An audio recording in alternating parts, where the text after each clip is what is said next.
Hello class, a very good morning to all of you. Class 7th NCERT Mathematics. Today we are going to discuss exercise 5.1. In this exercise, 1 to 6 question we have already discussed. Today we are going to discuss question number 7. So pay attention my dear students. Question number 7 is saying, can two angles be supplementary if both of them are acute angles? देखो, there are three parts. First part is acute angle, second is obtuse and third is right angle. Okay? So can two angles be supplementary? क्या दो angles supplementary हो सकते हैं अगर both of them are, अगर वो दोनों हैं, क्या हैं? First number acute angles. देखिए ध्यान से समझेंगे, अगर दो एंगल acute angles है तो क्या कभी इन दोनों का सम supplementary हो सकता है? सोचिए ध्यान से. acute angle मतलब होता है 0 से बड़ा हो, 90 से कम हो. ठीक है, 90 से कम, यानी कि अगर मान लिया हमारा 80 डिग्रीज का एंगल है, ठीक है, और दूसरा एंगल भी 80 डिग्रीज का ही है, ठीक, तो इन दोनों को ऐड करके कभी भी सप्लीमेंट्री नहीं आ सकता. ठीक, 80 कितना हो गया 160, कभी सप्लीमेंट्री आ सकता है क्या? नहीं आ सकता.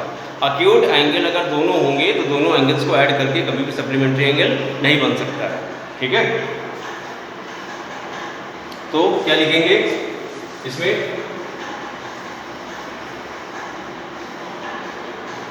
Two angles cannot be supplementary. Two angles cannot be supplementary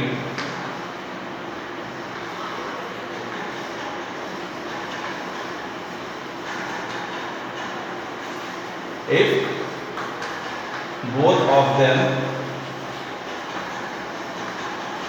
are acute angles. Okay, अगर दोनों acute एंगल हैं तो वो कभी भी सप्लीमेंट्री नहीं हो सकते हैं. ठीक है, सेकेंड नंबर है आपका obtuse angle.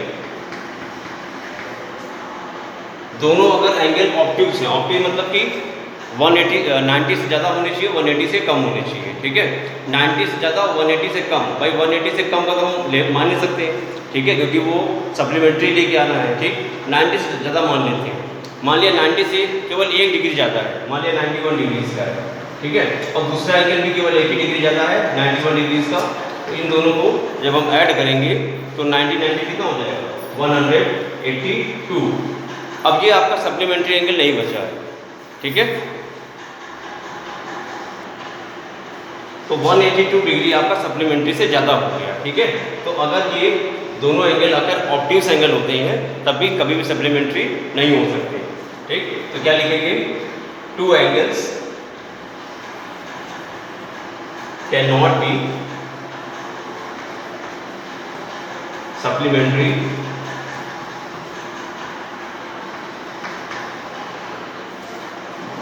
if both of them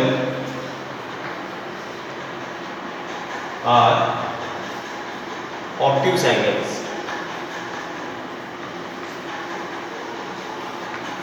okay, third है आपका राइट एंगल. थर्ड नंबर में आपका right angles.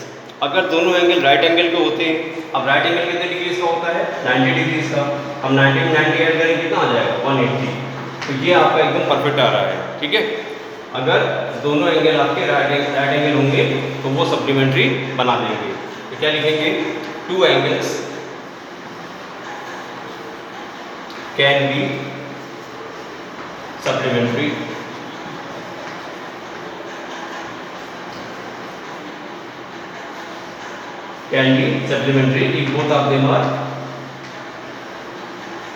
if both of them are right angles. अगर दोनों एंगल राइट एंगल है आपके तो वो सप्लीमेंट्री हो जाएंगे. ओके, अगला क्वेश्चन नंबर 8.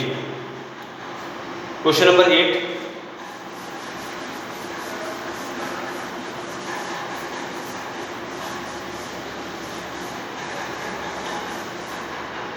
क्वेश्चन नंबर 8 है आपका, an angle is greater than 45 degrees. एक एंगल जो है 45 डिग्री से ज़्यादा है. Is its complementary angle greater than 45 degrees और इक्वल टू 45 डिग्रीज और लेस देन 45 डिग्रीज. देखिए कोई एक एंगल जो है 45 डिग्री से ज़्यादा है, तो उसका जो कॉम्प्लीमेंट्री एंगल होगा वो क्या होगा, 45 डिग्री से कम होगा कि ज़्यादा होगा, वो हमेशा कम होगा। ओके, या 45 डिग्री से अगर कभी कम होगा तो देखिए एक एंगल अगर 45 डिग्री का है, ठीक, और दूसरा एंगल अगर 45 से कम हुआ, ठीक, सपोज दैट 44 हो गया, ठीक, तो क्या ये कभी कॉम्प्लीमेंट्री बन सकता है? नहीं बन सकता। 5 4 9 और 4 4 8 89 डिग्री कॉम्प्लीमेंट्री हुआ ही नहीं, ठीक।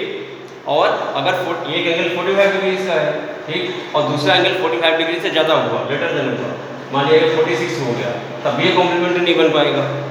5 और 6 कितना, 11 का 1, 11 का 1 और ये 9, ये 91 हो गया, ये भी कॉम्प्लीमेंट्री नहीं है, ठीक। तो एक एंगल अगर 45 है तो दूसरा भी 45 ही होना चाहिए, तब वो कॉम्प्लीमेंट्री बना सकता है, ठीक है। यानी कि पहला 45 तो दूसरा भी 45, ऐड करेंगे कितना आ जाएगा, 90। ओके, तो लिखेंगे an angle is greater than 45, N angle is greater than 45। अच्छा, एक एंगल जो है 45 डिग्री से ज़्यादा है, ठीक है। So it's complementary angle,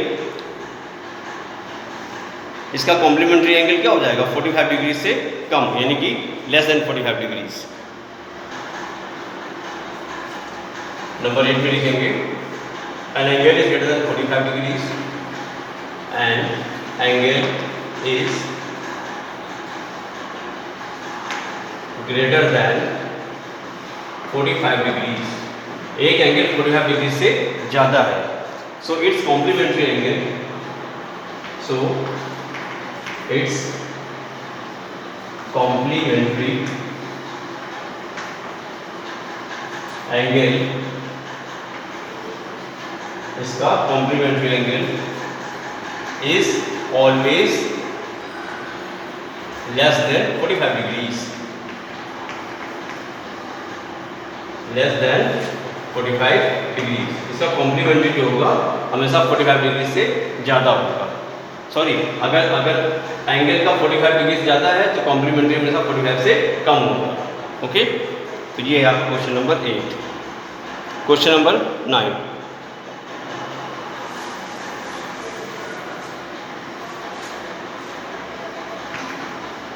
question number 9, एक फिगर बना हुआ है,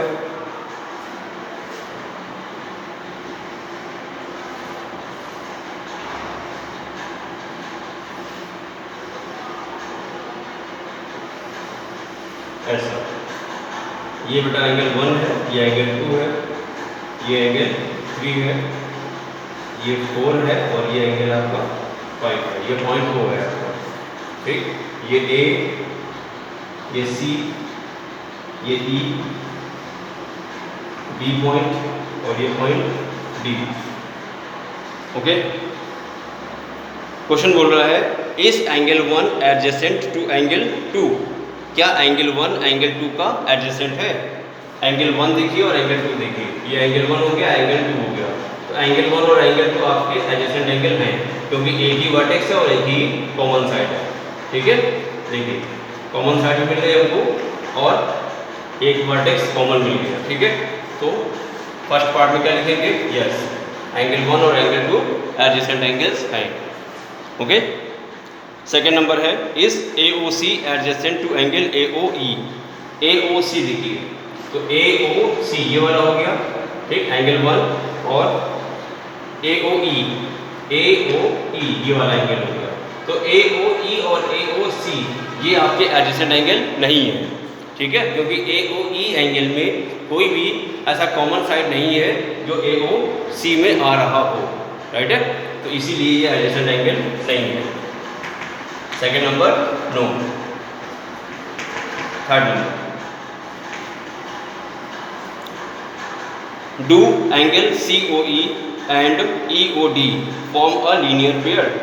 COE देखिए, COE और DOE एकदम सही, DOE और COE यानी एंगल 2 और एंगल 3 और 4 ये आपका एक लीनियर पेयर बना रहा है ना। स्ट्रेट लाइन आ गई ना, तो स्ट्रेट लाइन पे कितने भी एंगल बनेंगे सबका एड कितना होगा, 180 डिग्रीज। तो क्या लिखेंगे, यस, ये एक लीनियर पेयर बना रहा है। Number 4, R angle BOD and DOA BOD और DOA, देखिए BOD और DOA, अब इधर की बात कर रहा है, ये स्ट्रेट लाइन आ रही है तो एंगल 4 और एंगल 5 की बात कर रहा है, तो एंगल 4 और एंगल 5 को ऐड करके कितना आएगा 180 डिग्री से आ जाएगा, तो ये भी आपका सप्लीमेंट्री एंगल है। Yes. Number 5, is angle 1 vertically opposite to angle 4? Angle 1 ये वाला है बेटा और एंगल 4 ये वाला है, देखिए ये क्रॉस बन रहा है, क्रॉस पेशन नहीं है, ये लाइन हो गई, ये लाइन हो गई, तो एंगल 1 एंगल 4 का वर्टिकली अपोजिट एंगल है, तो ये लिखेंगे यस है। Number 6, question number 6, what is the vertically opposite angle to angle 5? Angle 5 का वर्टिकली अपोजिट एंगल कौन सा है? एंगल 5 आपका ये वाला हो गया, ठीक है, तो इसका वर्टिकली अपोजिट एंगल यहाँ पर होगा पूरा, तो ये आ जाएगा COE, COB, ओके, तो एंगल 5 का वर्टिकली अपोजिट एंगल जाएगा एंगल COB, तो ये हो गया इसका 6 नंबर का आंसर, ठीक है। अब क्वेश्चन नंबर 10,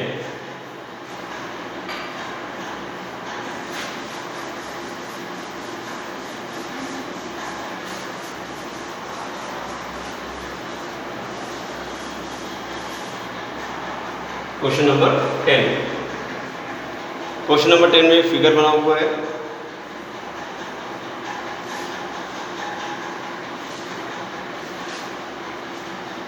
ये एंगल 1, ये 2, ये 3 और ये एंगल 4 और ये वाला एंगल 5, ओके, इस टाइप से दिया हुआ है, तो लिखेंगे indicate which pair of angles are vertically opposite angles. First number पे क्या पूछ रहा है? Vertically opposite angle, vertically opposite angles, vertically opposite angles, ठीक है। देखिए वर्टिकली अपोजिट एंगल कौन कौन सा होगा? एक तो ये लाइन इधर की ऊपर जा रही है तो एंगल 1 एंगल 4 पे हो जाएगा, एंगल 1 इक्वल टू एंगल 4, पहचानिए इसको वर्टिकली अपोजिट एंगल को, ये क्रॉस चल रहा है ना, तो एक वाला एंगल इस वाले एंगल पे आ जाएगा, और एंगल 5 जो है वो एंगल 2 प्लस एंगल 3 के इक्वल आ जाएगा, एंगल 5 जो इक्वल आएगा एंगल 2 प्लस एंगल 3 के इक्वल आ जाएगा, ये दोनों एंगल आपके वर्टिकली अपोजिट एंगल कहलाएंगे, ठीक है।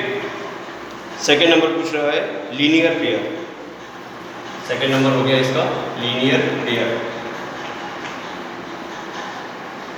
लीनियर पेयर, लीनियर पेयर मतलब कि एंगल सम कितना 180 डिग्री, तो ये आपका देखिए यहाँ पे ये स्ट्रेट लाइन जा रही है तो एंगल 4 प्लस एंगल 5 हो जाएगा, angle 4 plus angle 5 linear pair हो गया, और इस साइड इसी साइड से एंगल 1 एंगल 2 और एंगल 3 हो गया, angle 1 plus angle 2 plus angle 3, ये हो गया लीनियर पेयर, ठीक। और अगर ये स्ट्रेट लाइन लेंगे हम तो एंगल 1 और एंगल 5 आ जाएगा, एंगल 1 और एंगल 5, ठीक है, और इसी स्ट्रेट लाइन से एंगल 2, 3 और 4, एंगल 2, एंगल 3 और एंगल 4, ठीक है, तो ये हमारे हो जाएंगे पेयर किसके? Linear pair. लीनियर पेयर आपका 180 डिग्रीज का होता है, ठीक है। तो ये आपका क्वेश्चन नंबर 10 तक कंप्लीट हो गया, okay. That is enough for today's video, thank you for watching this video.